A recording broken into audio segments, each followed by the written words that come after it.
ಅಂದ ಮಹಿಳೆಯರ ಟಿ20 ಕ್ರಿಕೆಟ್ನಲ್ಲಿ ಭಾರತ ತಂಡದ ನಾಯಕತ್ವ ವಹಿಸಿಕೊಂಡು ಗೆಲುವು ಸಾಧಿಸಿ ವಿಶ್ವಕಪ್ ಗೆದ್ದ ಶಿರಾ ತಾಲೂಕು ಕರಿತಿಮ್ಮನಹಳ್ಳಿಯ ಕುವರಿ ದೀಪಿಕಾ ಟಿಸಿ ಅವರನ್ನು ಸನ್ಮಾನಿಸಿ ತುಮಕೂರು ಹಾಲು ಒಕ್ಕೂಟದಿಂದ 2 ಲಕ್ಷ ರುಗಳ ಚೆಕ್ ವಿತರಿಸಲಾಯಿತು. ದೀಪಿಕಾ ಅವರ ತಂದೆ ತಾಯಿಯವರು ಬಂದಿದ್ದಾರೆ. ಅವ್ರಿಗೂ ಕೂಡ ನಿಮ್ಮೆಲ್ಲರ ಪ್ರೋತ್ಸಾಹ ಸಿಗಲಿ. ಅವರ ಒಂದು ಕಷ್ಟವನ್ನ ಯಾವಾಗಲೂ ಅವರು ಹೇಳ್ಕೊಳ್ತಾ ಇದ್ದಾರೆ. ಅವರ ಕಷ್ಟದ ಪರಿಶ್ರಮದಿಂದ ಇವತ್ತು ಮೇಲೆ ಬಂದರೆ ನಿಮ್ಮೆಲ್ಲರ ಪ್ರೋತ್ಸಾಹ ಇರಲಿ. ಅವರ ತಂದೆ ತಾಯಿಗಳಿಗೂ ಸಹ ನಮ್ಮೆಲ್ಲರ ಪರವಾಗಿ ಅಭಿನಂದನೆಗಳನ್ನು ಸಲ್ಲಿಸ್ತಾ ಇದ್ದೀವಿ. ಚೆಕ್ ಸ್ವೀಕರಿಸಿದ ನಂತರ ಮಾತನಾಡಿದ ದೀಪಿಕಾ, ನಾನು ರೈತರ ಮಗಳು. ನಮ್ಮ ತಂದೆ ತಾಯಿ ಕೂಡ ಹೈನುಗಾರಿಕೆಯಿಂದ ಜೀವನ ಸಾಗಿಸುತ್ತಿದ್ರು. ಹುಟ್ಟೂರಿನಲ್ಲಿ ನನಗೆ ಸನ್ಮಾನಿಸಿದ ರೀತಿ ಸ್ಮರಣೀಯ. ಸಾಧನೆಯ ಸಂದರ್ಭದಲ್ಲಿ ನನಗೆ ಬಂದ ಟೀಕೆಗಳನ್ನೇ ಸವಾಲನ್ನಾಗಿ ಸ್ವೀಕರಿಸಿ ಗೆದ್ದು ಬಂದಿದ್ದೇನೆ.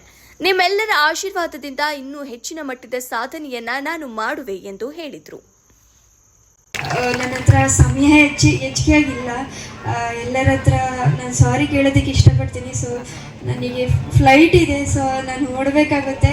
ಮತ್ತು ಜಯಚಂದ್ರ ಸರ್ ಮತ್ತು ಚಿದಾನಂದ ಸರ್ ಆಲ್ರೆಡಿ ಮಾತಾಡಿದ್ದಾರೆ. ಮತ್ತೊಮ್ಮೆ ನಾವು ದೊಡ್ಡದಾಗಿ ಕಾರ್ಯಕ್ರಮ ಮಾಡಿ ನಮ್ಮ ತಾಲೂಕಿನಲ್ಲಿ ಮತ್ತೊಮ್ಮೆ ನಿಮಗೆ ಸನ್ಮಾನ ಮಾಡ್ತೀವಿ ಅಂತ ಹೇಳಿದ್ದಾರೆ.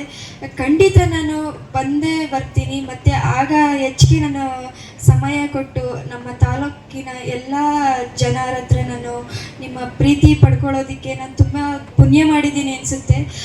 ನಿಮಗೆ ಆ ಸಂದರ್ಭದಲ್ಲಿ ಇನ್ನೂ ಹೆಚ್ಚಿಗೆ ನಾನು ಸಮಯ ಕೊಟ್ಟು ನಿಮ್ಮ ಹತ್ರ ಎಲ್ಲರ ಹತ್ರ ಕೂತ್ಕೊಂಡು ಕಾರ್ಯಕ್ರಮ ಆಗೋವರೆಗೂ ನಿಮ್ಮ ಹತ್ರ ಜೊತೆಗಿದ್ದು ನಾನು ಕಾರ್ಯಕ್ರಮ ಮುಗಿಸ್ಕೊಡ್ತೀನಿ ಅಂತ ಇವತ್ತು ನಾನು ಮಾತು ಕೊಡ್ತಾ ಇದ್ದೀನಿ. ದಯವಿಟ್ಟು ಇವತ್ತು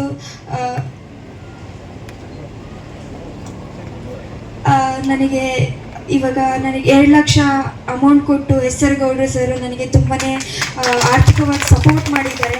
ಮತ್ತು ಚಿದಾನಂದ ಗೌಡರು ಸಹ ನನಗೆ ಸರ್ ಕೂಡ ನನಗೆ 2 ಲಕ್ಷ ಅಮೌಂಟ್ ಕೊಟ್ಟು ನನಗೆ ಕುಟುಂಬಕ್ಕೆ ವೆಂಕಟೇಶ್ ಸರ್ ಸಹ ನನಗೆ ಹೆಲ್ಪ್ ಮಾಡಿದ್ದಾರೆ.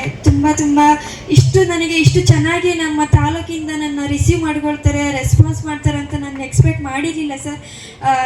ನಾನು ಇನ್ನೂ ಇದೇ ಥರ ನಿಮ್ಮ ಸಪೋರ್ಟ್ ಇರಬೇಕು, ನನಗೆ ನಿಮ್ಮ ಆಶೀರ್ವಾದ ನನ್ನ ಮೇಲೆ ಯಾವಾಗಲೂ ಇರಬೇಕು. ಖಂಡಿತ ನಾನು ಇನ್ನೂ ನಮ್ಮ ತಾಲೂಕು ಮತ್ತು ನಮ್ಮ ತುಮಕೂರು ಇನ್ನೂ ಹೆಸರು ತಂದು ಕೊಡ್ತೀನಿ ದೊಡ್ಡ ಮಟ್ಟಕ್ಕೆ ಅಂತ ಹೇಳೋದಕ್ಕೆ ಇಷ್ಟಪಡ್ತೀನಿ. ತುಂಬ ಧನ್ಯವಾದಗಳು ಸರ್. ನಾನು ಇವಾಗ ಓಡ್ತೀನಿ, ಪರ್ಮಿಷನ್ ಕೊಡಿ ಸರ್. Thank you.